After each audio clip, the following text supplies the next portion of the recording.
quartier Sopim à Yamoussoukro, capitale de la Côte d'Ivoire. C'est ici que Prosper, âgé de 37 ans, allie le recyclage à la couture. Les pneus usés et les sachets ramassés dans les rues, parqués dans la cour ou dans des valises constituent sa matière première en plus des tissus. Le déclic est venu lors d'un voyage. Nous sommes allés au Burundi et après le Burundi, nous avons fait un tour à Kigali.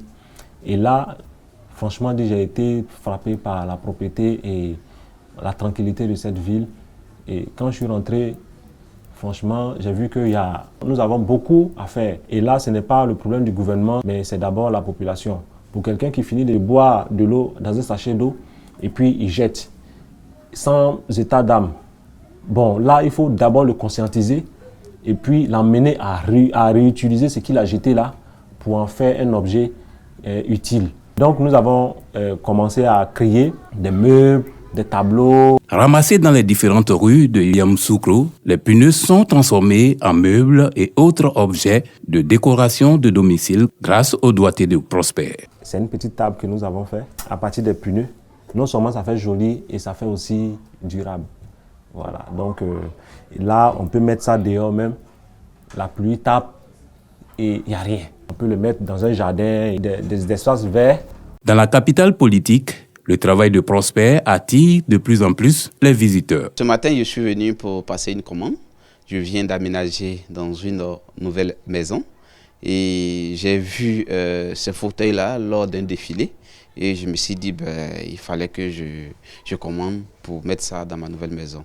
Et ce qui m'a vraiment plu, c'est la qualité du matériel qu'il utilise, les pneus usés. Et je vois que ces pneus-là sont encore plus résistants. Par contre, les fauteuils traditionnels en bois, moins de 2 ans, 3 ans, ça se gâte. Or, en pneus, je vois que ça va beaucoup durer. Ces meubles contiennent des sachets plastiques également retirés des rues. Une manière pour l'artiste de lutter contre la pollution des différents quartiers. C'est ma contribution, non seulement à sensibiliser la population, mais à enlever les ordures dans les rues. Ces sachets qui inondent et ruinent la beauté des trottoirs de la capitale ivoirienne sont aussi valorisés par Prosper, guidé par les fondamentaux de sa formation de base, la couture. Il excelle dans la créativité. J'ai commencé à apprendre sur l'état. Voilà, c'était à Yamoussoukro ici. Et je suis allé chez une deuxième personne.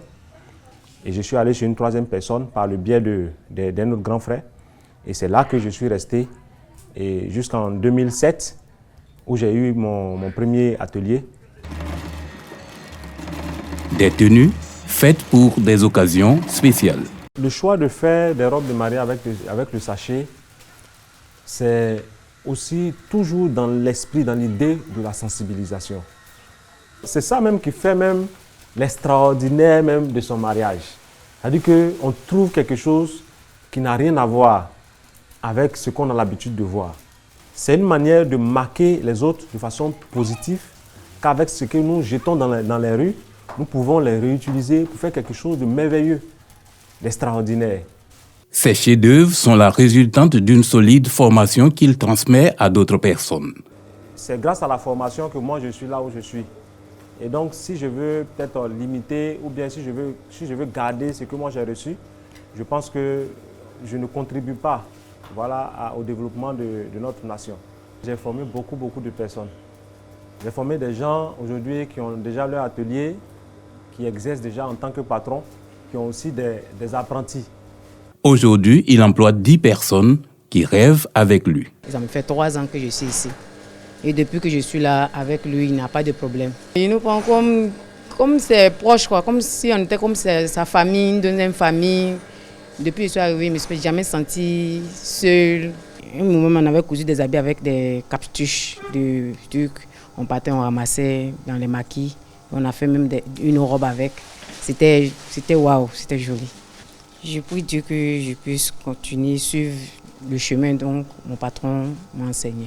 Avec les sachets plastiques, le styliste confectionne des tenues de mariage. Direction le quartier des 220 logements où ses créations sont exposées. En route, le styliste modéliste recycleur marque une halte chez Eric, l'un de ses anciens apprentis, installé à son propre compte.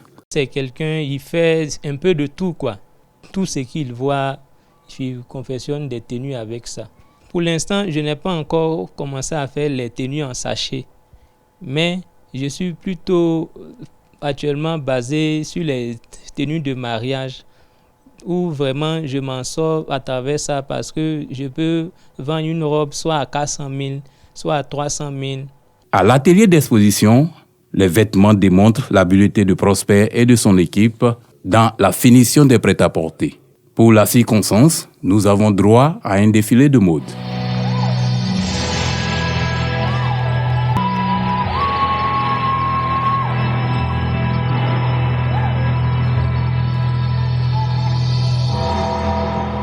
Nous sommes venus en fait choisir les tenues pour la dot.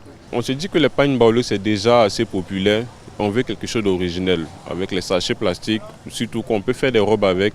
Ça a déjà une originalité. Et ensuite, ça va permettre à la population de voir un peu qu'on ne peut pas jeter seulement que les sachets plastiques. On peut les utiliser pour faire des vêtements qui marquent aussi une originalité surtout. Donc une sorte de sensibilisation que nous voulons en fait faire véhiculer au travers de cette dot-là. Faire la promotion des créations de Prosper est un plaisir pour ce mannequin. Je suis très fière de défiler avec des sachets recyclés. Ça permet d'exhorter la population à pouvoir recycler tout ce qu'ils utilisent. Ce combat pour un environnement sain sans déchets plastiques basé sur la sensibilisation n'est pas sans difficulté. On a des difficultés dans la réalisation de ce projet. En fait, nous voulons créer vraiment une grosse structure, non seulement pour la mode, mais aussi pour le recyclage. L'espace que nous avons vu à la production, l'espace n'est pas encore terminé. Il y a aussi un autre qu'on a prévu en haut. Le matériel de base que nous avons ne nous permet pas véritablement d'avoir une bonne production et surtout une production de qualité. Et je pense que si on a vraiment le matériel, on pourra véritablement faire une bonne production et ça sera accessible à tout le monde. Prosper Sia ne baisse pas les bras. Il trouve des lucanes tels que le festival de mode et de recyclage pour faire passer son message.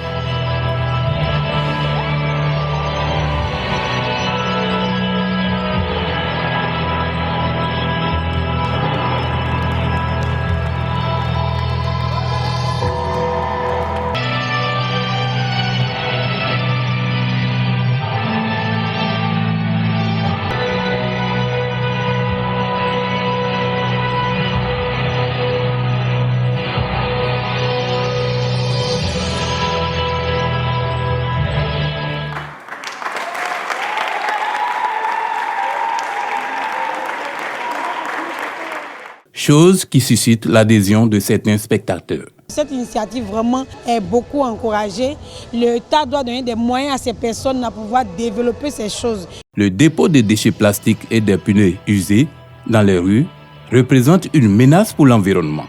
Cette trouvaille de Prosper Siakele peut être enseignée dans les écoles techniques professionnelles afin d'en faire des spécialistes de recyclage et ouvrir une lucane pourvoyeuse d'emplois pour un développement durable.